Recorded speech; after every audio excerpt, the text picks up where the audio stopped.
I'm being outspoken. I'm saying things that I think we all think, but the everyday citizen, the everyday resident of Bridgeport is not gonna say. Bullets and bats. You heating up, Lavish? Tell me what it's about. Y'all be thinking though. Basically, the corruption with the ballot stuffing and just the political BS in Bridgeport. I speak on myself, you know, getting into the political field, and I also speak on like the new candidates, like Lamont Daniels, who is not new to Bridgeport, but he's a new face as far as politically and being a prominent person in the city. So. Like I said, it's like education for people who probably don't want to sit through a class. Like you can listen to the song and learn about Bridgeport instantly. Those issues go aside when you win by a number of almost 300 votes, 274 votes on the machines, with an expectation that we will win overwhelmingly when all the votes are counted. Politicians saw them crooked from beginning. They seem like those in City Hall do the most sinning. I know that's why they winning. Only this the ninth inning. So even that, like the first couple lines. I'm a Bridgeport politician, so I'm crooked from the beginning. You know what I'm saying? Yeah. You know, it seems like those in City Hall do the most sinning. You know, I personally believe we won't be able to bring down even the violence, even like the street crimes, if we can't even take care of what's going on behind the scenes. You know what I'm saying? So if the higher ups is committing crimes, how could they even talk about the people in the street that's committing crimes, and more than likely they're committing crimes just to put food on the table, you know? Right. Most of the people that's higher up already established, already wealthy, and they're just money hungry and greedy. So, you know, Former Chief of Police A.J. Perez. There you go. And I don't know if you know, I made a song before he did his prison time and got arrested, and it was called You About to Lose Your Job.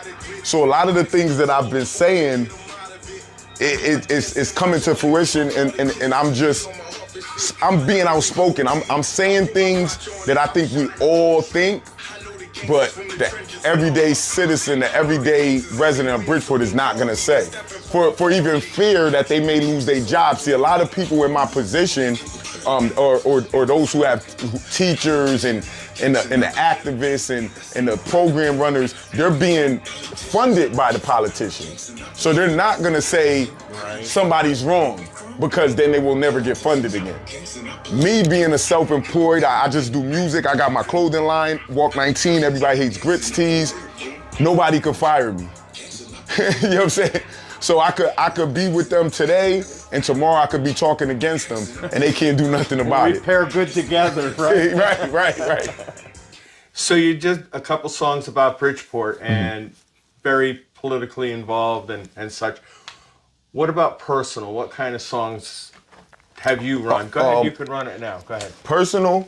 So this one is called Need Me. So it's the most personal to me because it's speaking on my children, which I try not to mix my children with the politics or anything street related that I do. But my daughter is autistic. She's 6 years old. Her name is Joe Ganim. And my son, Niger, is 16.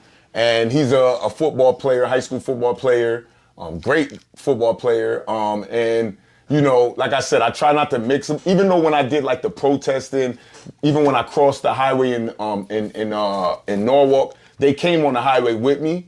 But like I said, I try not to mix them into whatever's going on. So this is the most personal. It's called Need Me, and it's kind of speaking on them as well as their mother, who's like one of my biggest supporters and, you know, always there with me.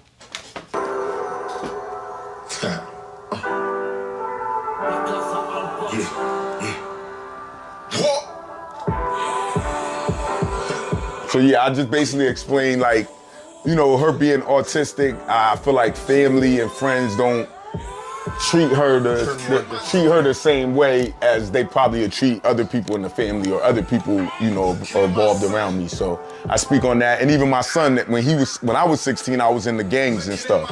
So I'm just speaking on him not going the same route that I went, you know? So you're talking about gangs. You've had a different life than you have today. Tell us a little bit about your past and what you're trying to do.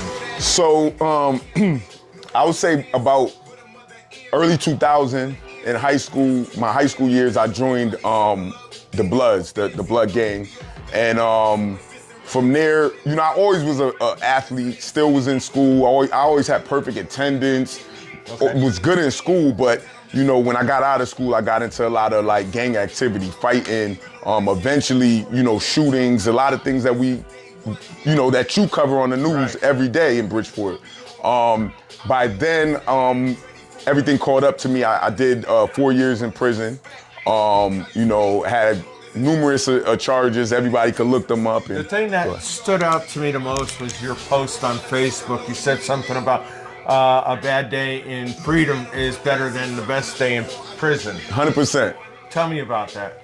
Because, you know, in prison, it's nowhere to be happy, it's nowhere to have fun, but, you know, you get immune to it being there for several years, so you do have days where you might smile and laugh and carry on amongst your dorm or your tier people or your cellies, your cellmate and stuff like that. But I feel like I would never want to be there again. You know, I've been free for 16 years. Caught a little petty charges in these 16 years, but nothing where I'm away for a long amount of time. And you know, being that I have children made it that I don't go back. But while I was there, like I said, being free, my darkest days in these 16 years, I've been homeless. I've got shot amongst these 16 years. I've lost a lot of money. I've lost, you know, women that was dear to me. Relationships have ended. Relatives and friends have passed away, have been killed amongst, you know, Connecticut, Bridgeport, Stamford, Norwalk. So those days, no matter how down, how tearful I could get, I would take them days again over being in that cell. What's the future for Joe Grits? Hey, I'm a multitasker, so it's like I still want to involve myself in politics. I still want to run for city council for the North End district, but I want to continue this music. I'm going on tours. I'm meeting a lot of prominent people. This is the original gift I had as a child. You know, politics came a little later. I'm always going to be an activist. That's something that's just natural. If something happens tomorrow, I'm right there, you know, on the front line. I mean, you know, even how we introduced each other together, maybe not on the greatest of terms, but that's what I do, you know? I stand for the voiceless. There was another city council person who I went head to head with, and we're friends now. It's passion. That's yeah. It's passion. Yeah, that's all it is. That's all it is. You had a passion for telling the story. And basically, like I said, with the activism, I speak for the voiceless. So certain things that maybe somebody want to get across to you that they're not, I'll address you. So it's never like, I wouldn't say it's personal. It's never personal. Right. I just stand for my people and I stand for Bridgeport. So when I feel like something might look a little wrong or something gets crossed in a different way, then I'm gonna address it. But you know, like I said, at the end of the day, we both have quote unquote a job to do. I want you to continue to do your job.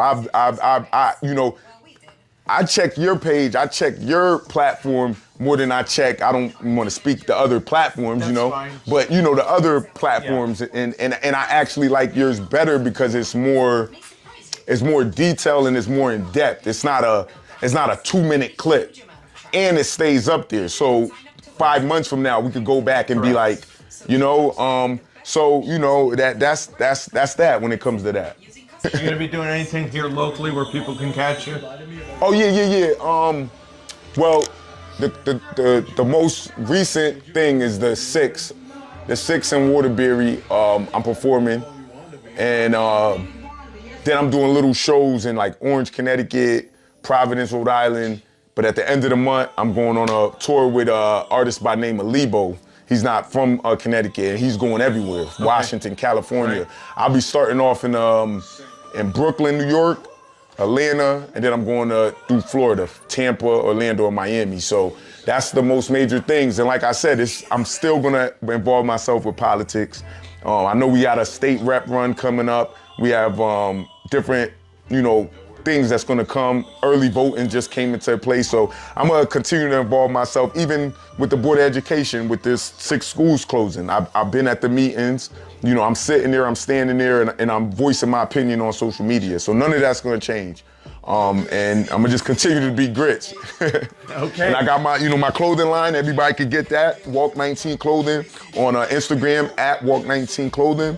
And then, me is just Joe Grits. Facebook, Instagram, Twitter. Joe Grits. I don't put nothing extra. JoeGrits. But when you try to follow me for the music on Spotify, Apple Music, and things like that, you gotta put a $sign. So it's JOE. We're gonna put all the contact lists. Yeah, it'd be right here. JOEGRIT. $. So that's it, man. I'm gonna stay busy and being that it's been probably a year now that me and you have commended our little issues and stuff like that. I'm here, so I'm always gonna be here. If I know this, this guy give you a little trouble with the in-depth of what's going on with the city, but I'm actually, me and him had our issues, right? And we've I don't want to say mended, but we've come to where we could talk. Before we couldn't have no conversation. So my thing where a lot of people didn't understand why they start seeing us around each other, I want to be the middleman between the streets and him. That's great. But even in that, and I hope I could even do that for you, where maybe I could align where he does give you more information on what's going on, because I felt like that was wrong. I understand that certain stuff you have to go through your ways just to find out, who got killed on that street or something, and that's crazy. Yeah. So, but regardless of that, I've gone through 4 chiefs of police in Bridgeport already. I'll go through 4 more. So, they think, whatever, but we're still gonna be here. We didn't, when they took the radios away, we weren't closed in a month like it was predicted. So, just like you, I'm not going anywhere. Bridgeport is definitely a movie that is waiting to happen.